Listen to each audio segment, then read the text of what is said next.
All right, ready to dive in. Today, we're tackling something that might seem basic at first: flexibility. And you'd be surprised how much it really matters when we're talking about leadership. Yeah, I mean, you think about those leaders who just seem to handle anything, right? Yeah. Any kind of pressure or change, they just thrive. Exactly.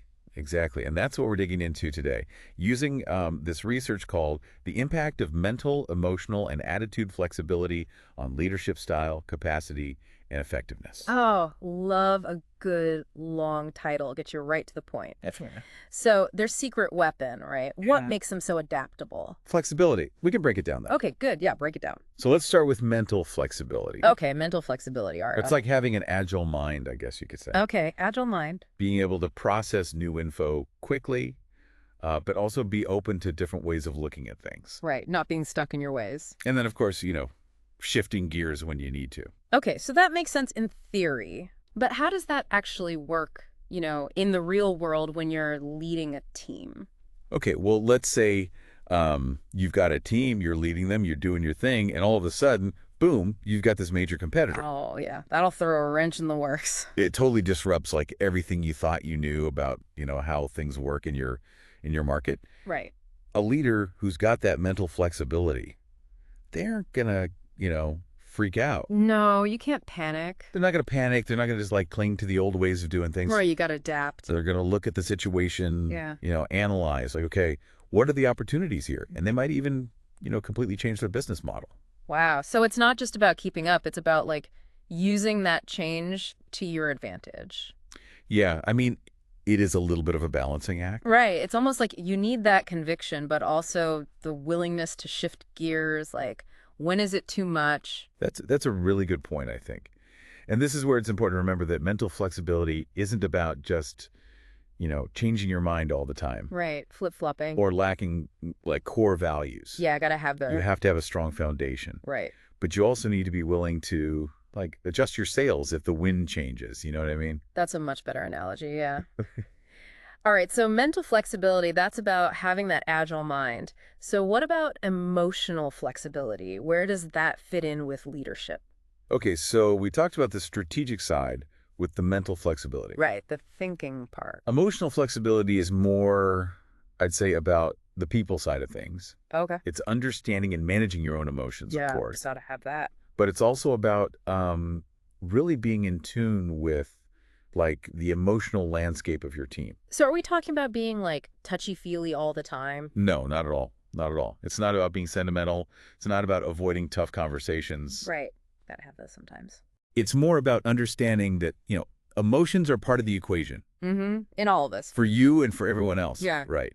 And it's about creating a space where people on your team feel safe to, talk about how they're feeling, Right. Express themselves. to express themselves. Mhm. While at the same time, you, as the leader, need to be able to kind of regulate your own emotional responses, Mhm. especially when things get tough. Oh, for sure. Actually, that makes me think of one of the articles you sent. There was a story about a CEO who was, dealing with this huge crisis in her company. Oh, right. And instead of, shutting down or yelling at everyone, she took the time to acknowledge how scared and anxious everybody was. But at the same time, she was still calm and confident. Yeah, that's a perfect example of emotional flexibility. Is that what it looks like? Yeah, yeah, and it creates like this sense of psychological safety, Right. which is so important for building trust Yeah, for sure. and having, good communication. And remember, when we talked about leadership styles earlier, Yeah. this is a big part of transformational leadership. Oh, right.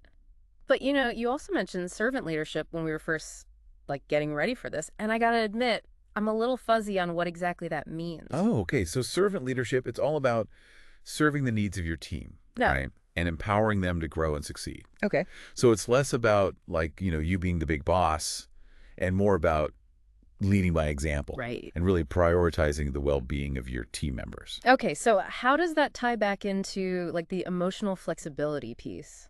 Well, if you think about it, a servant leader, they have to be really tuned in to how their team is feeling. Right? Yeah, for sure. They're good listeners, they offer support, and they make sure that everybody feels, valued and respected. Right. So you can see how that kind of leadership, especially when things are really stressful, would be really powerful. Absolutely. But is there such a thing as being too emotionally flexible? That's a good question. Like, can it come across as being weak or make it hard to make the tough decisions? You're bringing up some really important points. Huh. And yeah, I mean, any strength, if it's not balanced, can have downsides. Right. So, for example, if a leader is so focused on making everyone happy, Trying to please everybody. yeah, they might have a hard time setting boundaries Right. Yeah. or making those hard decisions that sometimes just have to be made. Got to do it. So it's about finding that balance, like being empathetic and supportive, but also knowing when to stand your ground. Exactly. And that's where the third type of flexibility comes in. Yeah. Attitude flexibility. This is all about being able to, like, reframe challenges, staying positive, Okay. and keeping your team inspired, even when things are, really Sure. tough. It's about seeing the possibilities, not just the problems. Okay, I'm liking this. Tell me more about this attitude flexibility and how it plays into leadership. So imagine your company just experienced a major setback, like maybe a product launch flopped, Ooh, yeah. or you lost a big client. That's rough. It is rough. Yeah. But a leader with attitude flexibility wouldn't get stuck in all that negativity or start playing the blame game. Right, got to move forward. They'd look for the lessons, try to find the silver lining, and then bring their team together to come up with a new plan. They'd look for the lessons, try to find the silver lining, and then bring their team together to come up with a new plan. So it's like turning that oh no, what now moment into like a chance to grow, a chance to innovate. Exactly. I'm starting to see how all three of these, like these types of flexibility, how they all work together. Yeah. You need that mental agility, right, to be able to adapt. But Right. then you need the emotional intelligence to like support your team through all those changes. Yeah. And then that positive attitude, the attitude flexibility to keep everyone motivated, keep everyone moving forward. Exactly. And that's what's so interesting about this research. Yeah. It shows how these qualities that might seem, I don't know, kind of soft or intangible can actually make a real difference Right. It makes a big impact, for a leader. Yeah. both on how effective they are and on how the whole team does. Yeah, It's like, I don't know, a recipe for resilient leadership, right? definitely. Definitely. But I'm curious, how much of this flexibility stuff, is it something you're just born with, or is it something you can actually learn? That's a great question. I mean, some people, yeah, they might be naturally more flexible in certain areas, Right. but the research seems to suggest that these are actually skills you can develop, you can strengthen over time. Okay. So like building a muscle. Yeah, kind of. So how do we do that? How do we flex those mental, emotional, and attitude muscles?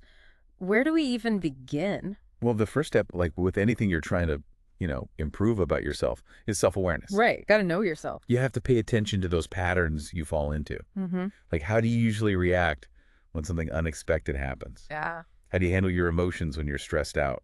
Are you a glass half full or glass half empty kind of person? Yeah. Once you have a better sense of your own tendencies, then you can start to see where you might want to be more flexible. Okay, that makes sense. But let's get practical.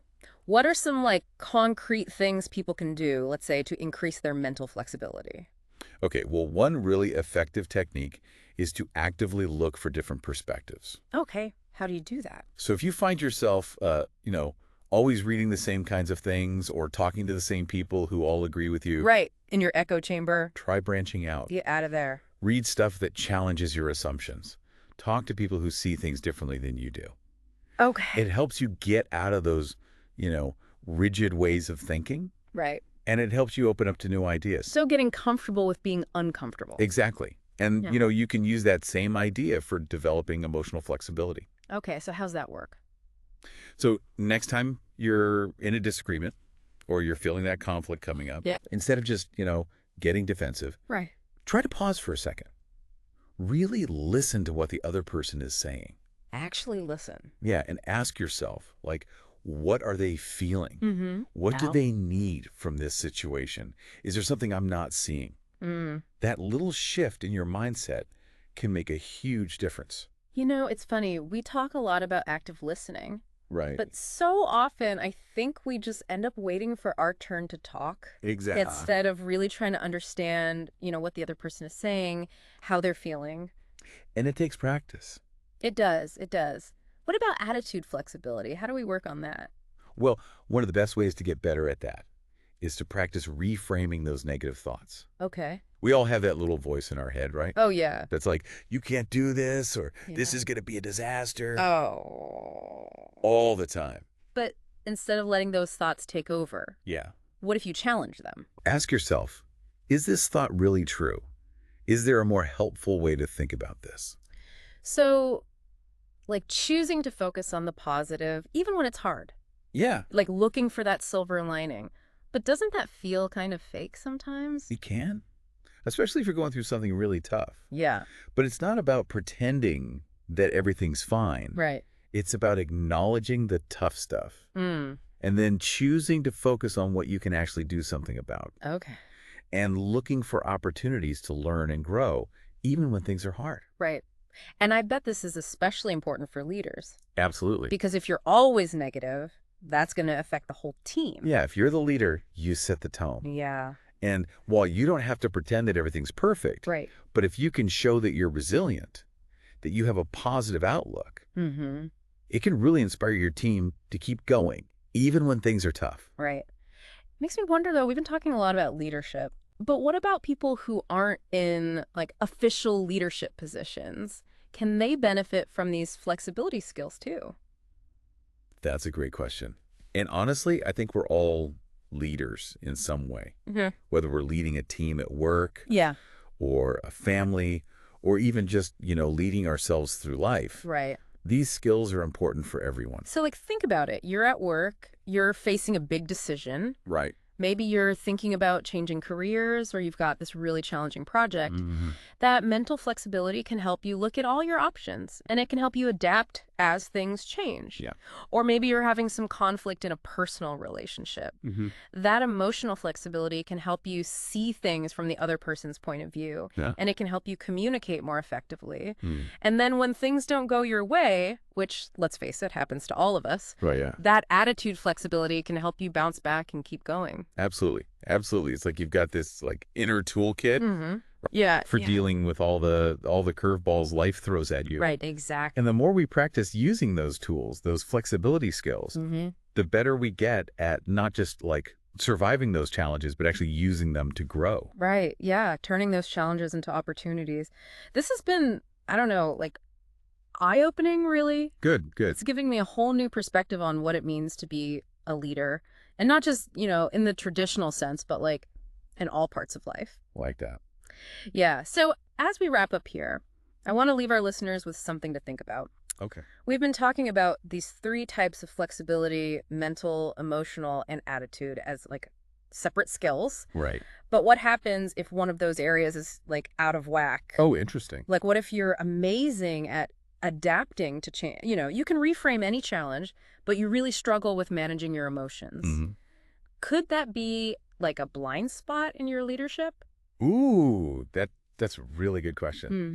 And it makes you realize that it's not just about developing these skills. Right. It's also about understanding how they all work together. Right. Because they all affect each other. Yeah. It's kind of like those personality tests, strength finders things. Mm-hmm. You might have certain strengths, but if you're not careful, they can turn into weaknesses. Exactly. Exactly. If you overuse them or if you neglect other areas. Right. So self-awareness is key. Definitely. It's not just about knowing what you're good at. It's also about knowing where you need to grow, where you need to be more balanced. I love that. Well, I think we've given everyone a lot to think about today. Thanks for joining us on this deep dive into the power of flexibility. It's been a pleasure. And to our listeners, keep learning, keep growing, and keep flexing those mental, emotional, and attitude muscles. We'll see you on the next deep dive.